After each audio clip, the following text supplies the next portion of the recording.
Hello प्यारे बच्चों, very good evening to all of you and a very very very happy Independence Day. दोस्तों, last lecture में हमने cell theory complete कर ली थी और आज हमें उसके आगे बढ़ना है।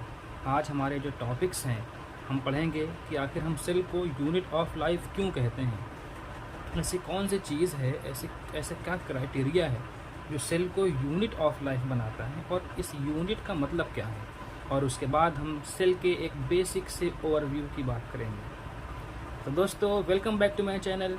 मैं आपका दोस्त मोहम्मद हसनैन रज़ा और आज एक बार फिर से हम शुरू करने जा रहे हैं सेल का टॉपिक। आइए देखते हैं सेल को हम यूनिट ऑफ लाइफ क्यों कहते हैं। सेल थियरी में हमने ये बात कंप्लीट कर ली थी कि जितने भी एनिमल्स हैं और जितने भी प्लांट्स हैं, यानी कि सारे ऑर्गेनिज्म सेल से मिलके बने हुए हैं। सेल थियरी के 2 पॉइंट्स थे। All organisms are composed of cells and product of cells and old cell या new cell arise from pre existing cell. आइए देखते हैं। आप सब ने बचपन से पढ़ा होगा कि cell is the basic unit of life. Basically cell is the fundamental unit of life. Fundamental unit का मतलब क्या हुआ? आपका ये चैप्टर भी है जिसमें हम पढ़ते हैं cell is the fundamental unit of life. Unit का मतलब क्या होता है, क्या आप जानते हैं? फंडामेंटल यूनिट हम ये भी कह सकते हैं कि जो सेल है ये हमारा स्ट्रक्चरल यूनिट भी है और फंक्शनल यूनिट भी है। Structural unit and functional unit. और कन्फ्यूज़न हो गई, अभी तक सिर्फ फंडामेंटल यूनिट था, अब स्ट्रक्चरल यूनिट क्या है, फंक्शनल यूनिट क्या है। कोई बात नहीं, बड़े प्यार से समझते हैं। दोस्तों, अगर हम बात करें सेल के स्ट्रक्चरल यूनिट की कि आखिर स्ट्रक्चरल यूनिट का क्या मतलब है। स्ट्रक्चरल यूनिट का मतलब ये हुआ कि कोई ऐसी यूनिट जो किसी चीज़ का स्ट्रक्चर बनाए। स्ट्रक्चरल यूनिट की बात करते हैं जो स्ट्रक्चर मेंटेन करे। आप सबने बचपन में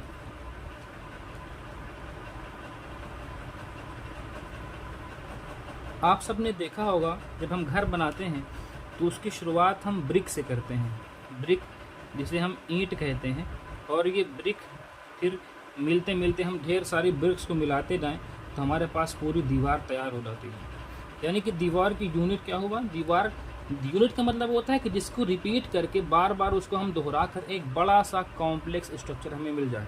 जैसे हम ईंटे को ब्रिक को बार बार दोहराएं तो हमें वॉल मिल जाती है, उसी तरीके से अगर हम सेल को बार बार दोहराएं, यानी कि सेल ही है जो पूरी लिविंग ऑर्गेनिज्म को बनाता है।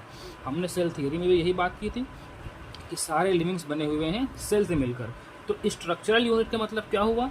सेल जो है ये सारे लिविंग्स के स्ट्रक्चर में है। सेल इज़ द structure या cells forms the structure of livings।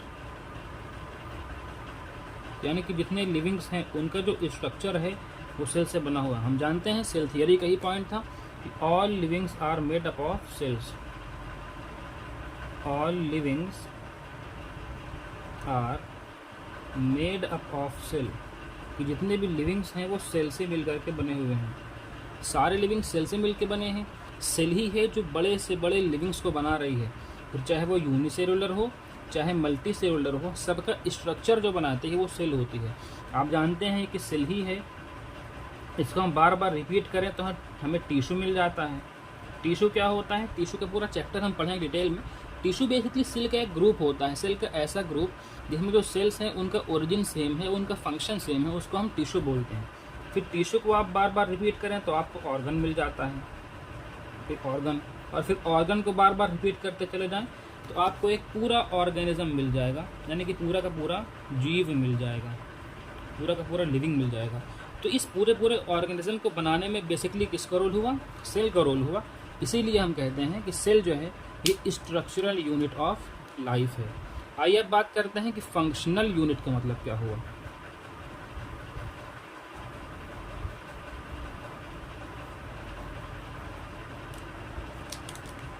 Structural unit तो आपने समझ ली, अब देखते हैं हम कि फंक्शनल यूनिट का क्या मतलब हुआ, कि सेल हमारा किस तरीके से फंक्शनल यूनिट है लाइफ का।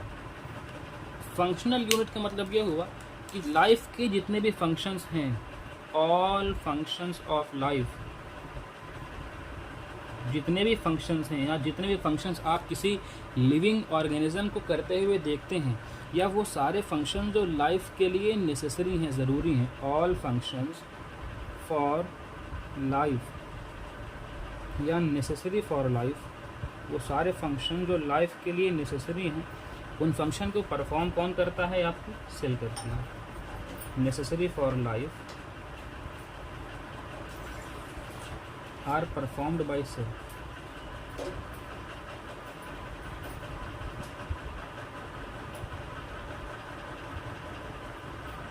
वो सारे फंक्शन जो आपकी लाइफ के लिए नेसेसरी हैं, वो सेल आपकी परफॉर्म करती है। फिर चाहे वो आपका रेस्पायरेशन हो, आप देखते हैं कि लिविंग्स को लिविंग बने रहने के लिए, यानी ज़िंदा रहने के लिए एनर्जी चाहिए, और एनर्जी जिस प्रोसेस से हमें मिलती है उस प्रोसेस को हम बोलते हैं respiration.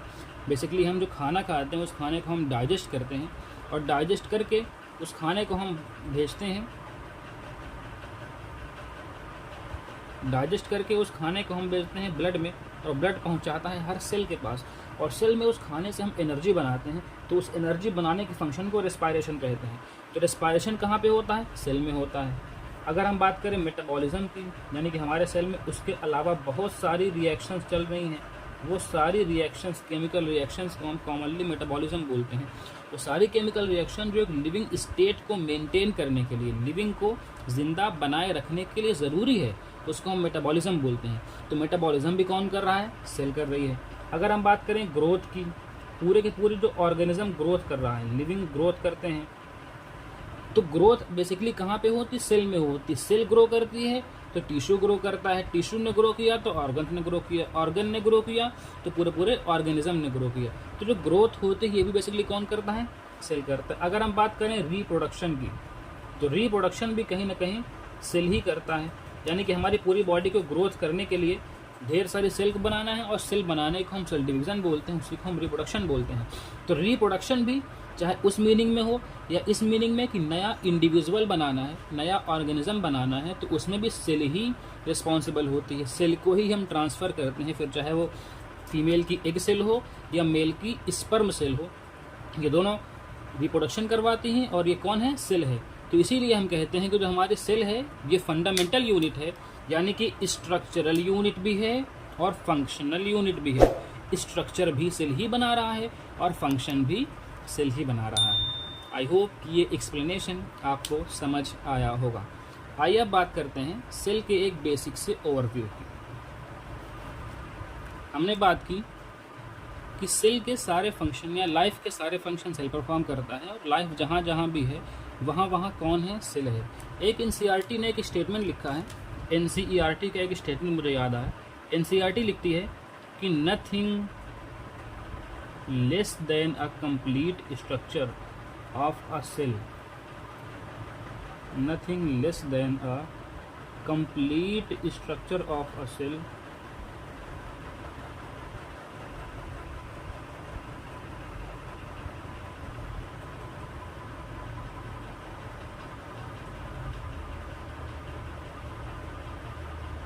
ensure independent existence।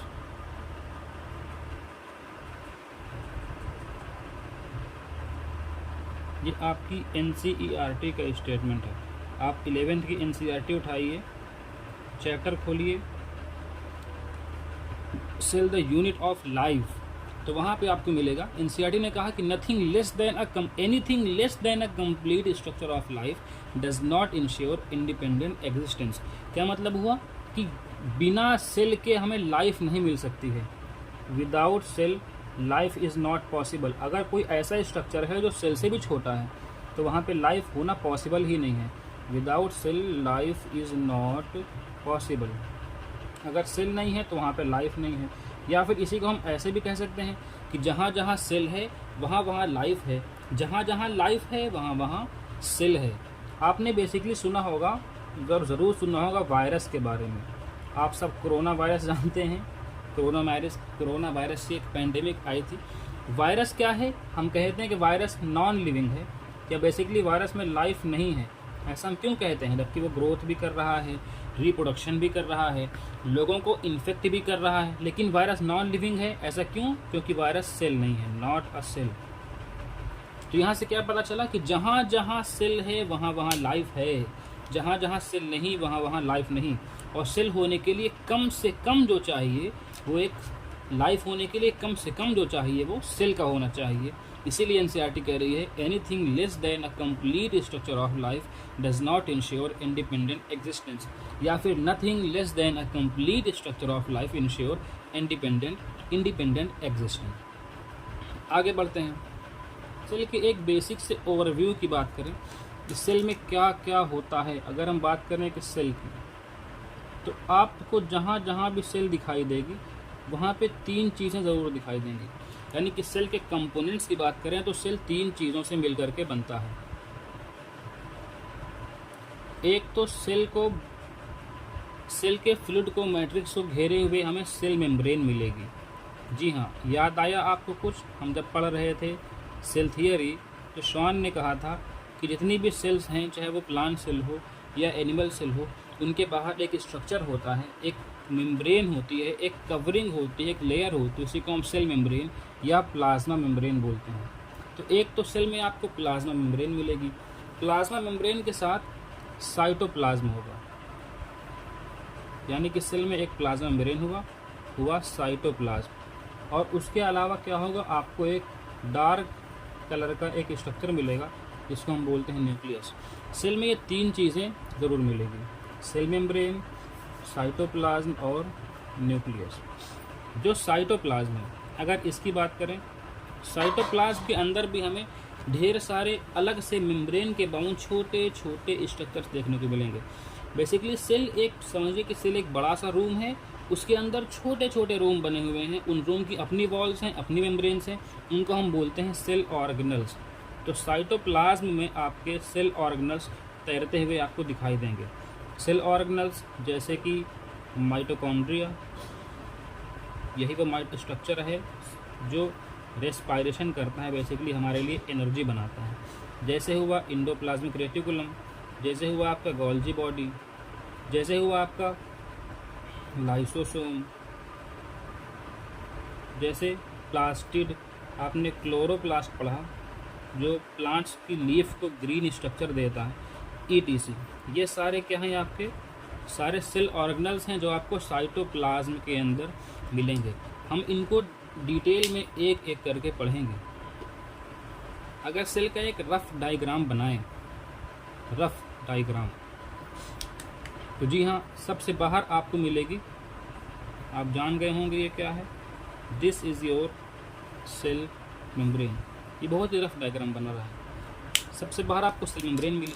Cell membrane के अंदर आपको क्या मिलेगा? न्यूक्लियस, जो कि डबल मेम्ब्रेन बाउंड स्ट्रक्चर है।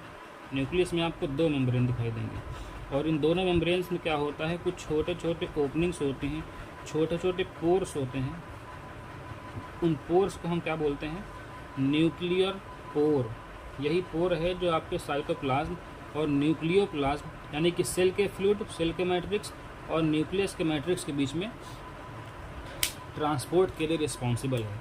और इस न्यूक्लियस के अंदर आपको जेनेटिक मटेरियल दिखेगा, जो आपका DNA हो सकता है या फिर RNA हो सकता है। मोस्ट ऑफ द केस में आपका जेनेटिक मटेरियल क्या होता है? DNA होता है। DNA हो गया। उसके अलावा सेल में क्या मिलेगा आपको? हमने पढ़ा कि सेल में साइटोप्लाज्म में कुछ फ्लूइड है, कुछ मैट्रिक्स भरा हुआ है, जिसको हम साइटोप्लाज्म बोल रहे हैं। तो एक आपका न्यूक्लियस हुआ, एक आपका साइटोप्लाज्म हुआ, और इसी में आपके ढेर सारे सेल ऑर्गेनल्स तैरते हुए दिखाई दे जाएंगे। जैसे कि अगर हम बनाना चाहें तो ये हमारा है, जिसको हम बोलते हैं इंडोप्लाज्मिक रेटिकुलम। डिटेल में पढ़ेंगे इसके बारे में हम। कुछ इस तरीके की ट्यूब्स और ट्यूब्यूल्स होती हैं, इंडोप्लाज्मिक रेटिकुलम्स हो गए। कुछ आपको वेसिकल्स देखने को मिल जाएंगे, जैसे ये लाइसोसोम हो गया आपका, ये आपका माइटोकॉन्ड्रिया आपको इसके अंदर देखने को मिल जाएगा। कुछ इस तरीके से डबल मेम्ब्रेन बाउंड, और उसकी इनर मेम्ब्रेन काफ़ी सारा इनफोल्डिंग्स के साथ। यह है आपकी सेल मेम्ब्रेन, जिसको हम लिख रहे हैं सीएम। ये है साइटोप्लाज्म। ये है आपका इंडोप्लाज्मिक रेटिकुलम।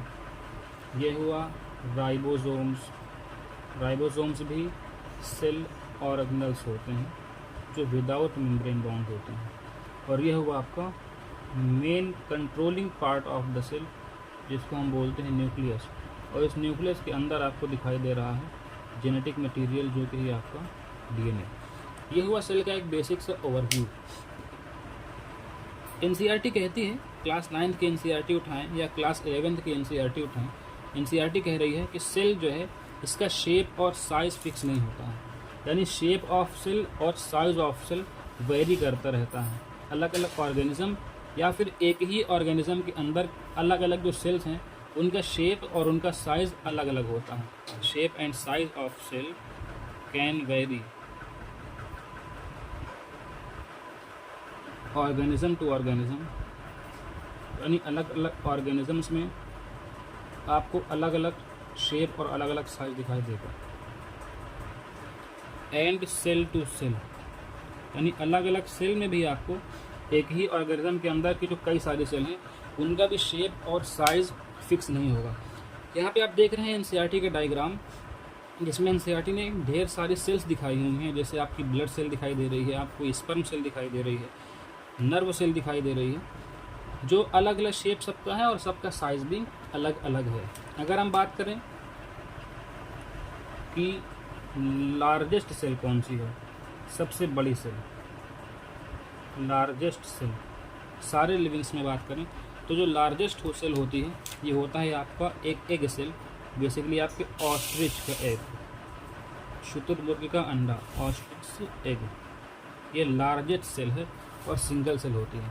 अगर हम बात करें स्मॉलेस्ट सेल कौन सी है, पूरे लिविंग वर्ल्ड में जितने भी ऑर्गेनिज्म हैं तो उनमें सबसे छोटी सेल कौन सी होती है, तो सबसे छोटी सेल होती है आपके बैक्टीरिया की। जी हाँ, बैक्टीरिया सेल सबसे छोटी होती है। और उसमें भी अगर हम बैक्टीरिया के नाम की बात करें तो नाम है PPLO, pleuro pneumonia like organism. PPLO सबसे छोटा बैक्टीरिया है, जो सबसे छोटी सेल है। अगर हम बात करें longest cell in human body, human के अंदर सबसे बड़ी सेल कौन सी होती है, लॉन्गेस्ट सेल इन ह्यूमन, और smallest cell in human, human body के अंदर सबसे बड़ी सेल और सबसे छोटी सेल कौन सी होती है, स्मॉलेस्ट सेल इन ह्यूमन। तो लॉन्गेस्ट सेल या लार्जेस्ट सेल, सबसे बड़ी सेल है, सबसे लंबी सेल है, वो होती है आपकी नर्व सेल। जी हाँ, आपके नर्वस सिस्टम की सेल, नर्व सेल, इसी को हम प्यार से न्यूरॉन बोलते हैं। और smallest cell of human body ये होते हैं आपके ब्लड की सेल्स, जिसको हम कहते हैं प्लेटलेट्स। प्लेटलेट्स के बारे में आप लोग ज़रूर जानते होंगे। ये स्मॉलेस्ट सेल होती है। एक्चुअल में ये सेल का टुकड़ा होता है, सेल फ्रैगमेंट्स होते हैं, इसीलिए इनका साइज़ पूरे ह्यूमन बॉडी की जितनी भी सेल हैं उन सबसे छोटा होता है। अगर हम प्लेटलेट्स को छोड़ दें तो उसके बाद सबसे स्मॉलेस्ट सेल जो होगी वो आपका स्पर्म की सेल होती है। आई होप कि आपको ये लेक्चर अच्छा लगा। अगर आपको लेक्चर अच्छा लगा तो सब्सक्राइब करिए चैनल को, वीडियो को लाइक करिए और शेयर करिए, और अपने अच्छे कमेंट्स ज़रूर करिए। All the very best, thank you.